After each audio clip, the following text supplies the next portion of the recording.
Le verset du trône, Ayat al-Kursi, est un verset de la sourate al-Baqarah du Coran. Il est considéré comme l'un des versets les plus importants en raison de sa profondeur spirituelle.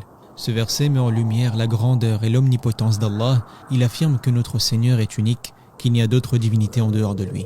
Aujourd'hui, nous allons nous pencher sur ce verset en surface afin d'en comprendre la profondeur.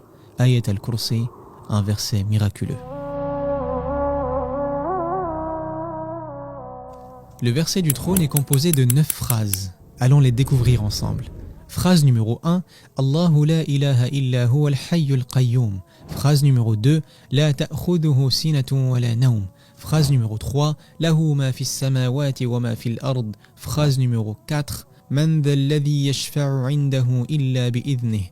Phrase numéro 5, Ya'lamu ma bayna aydihim wa ma khalfahum. Phrase numéro 6, Wa la yuhituna bi shay'in min 'ilmihi illa bima sha'a.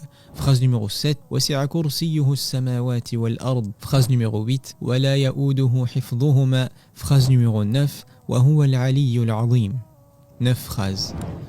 La première phrase est une magnifique présentation d'Allah. Allah, la ilaha illa huwa al-hayyul qayyum, où on retrouve les noms sublimes d'Allah qui sont Al-Hayy et Al-Qayyum. Le vivant est celui qui se suffit à lui-même et tout, absolument tout tient, existe et est maintenu grâce à lui. Mais vous savez ce qui est incroyable, c'est que la première phrase est directement liée avec la dernière. Les deux ont quelque chose en commun.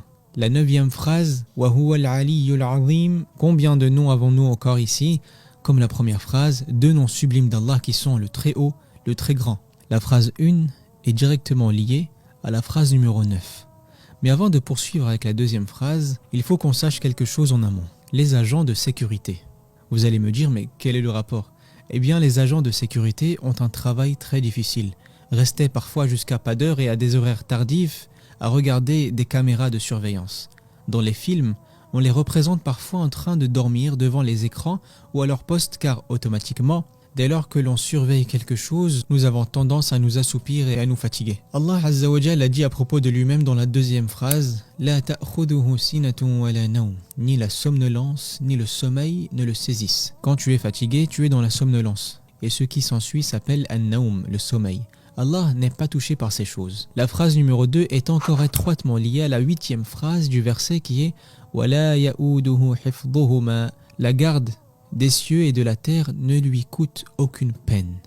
Garder, surveiller les cieux et la terre ne fatigue pas Allah subhanahu. Ni sina, ni naum ne le touche. Ce 2e verset est directement lié à l'avant-dernier subhanallah.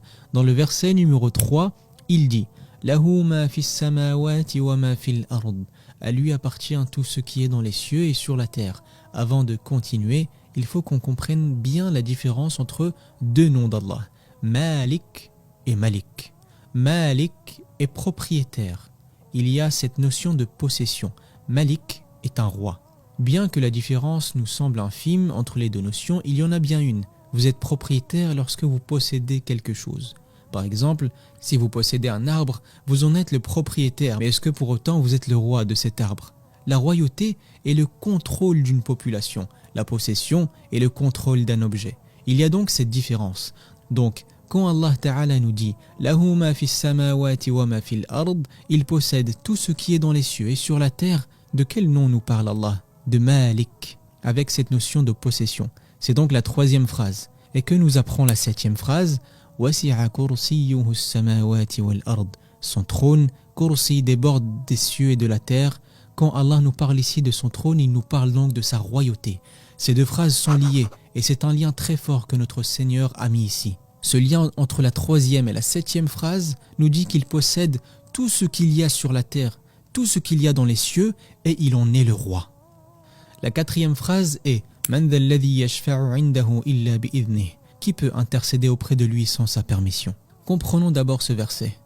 Que veut dire intercession ici? Et qu'est-ce que shafa'a? Dans nos mots à nous, ce serait avoir des relations, avoir un agenda de personnes influentes ou encore avoir le bras long comme on dit. Par exemple, tu allais perdre ton travail mais ton oncle est manager. Il intercède en ta faveur et c'est réglé. Le jour du jugement, c'est lorsque quelqu'un proche d'Allah vient implorer le Seigneur de te pardonner et d'avoir pitié de toi. Qu'Allah Ta'ala nous compte parmi ceux qui auront la shafa'a du messager d'Allah alayhi salatu wassalam. Cette phrase nous apprend que absolument personne n'a d'autorité sauf si Allah la lui donne. Retenez qu'il y a l'exception ici avec le mot arabe illa qui veut dire sauf. La quatrième est directement liée à la sixième où Allah dit وَلَا يُحِيطُونَ بِشَيْءٍ مِّنْ عِلْمِهِ إِلَّا بِمَا شَاءَ. Et de sa science, il n'embrasse que ce qu'il veut. Personne ne peut acquérir quelque chose de sa science sauf ce qu'il permet. La quatrième et la sixième phrase sont une déclaration sur Allah suivie de la seule exception. Personne n'intercède auprès de lui sauf celui qui en aura la permission.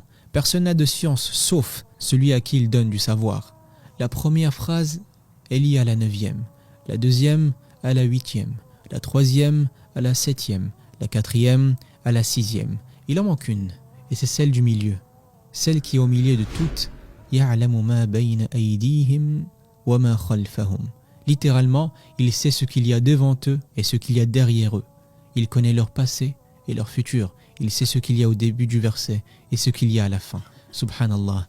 Il a mis cette phrase au milieu, je sais ce qu'il y a devant et je sais ce qu'il y a derrière, un langage parfait, un livre qui émane bien du Seigneur de l'univers. Le Coran n'a pas fini de nous surprendre. Et si tu devais retenir une chose après avoir vu cette vidéo, c'est qu'il est important pour toi de méditer, de lire le Coran afin de baigner dans ces versets et goûter à toutes ses saveurs. J'espère que ce petit voyage avec le Coran t'a plu. Si c'est le cas, fais-le moi savoir en mettant un petit commentaire et n'oublie pas de t'abonner.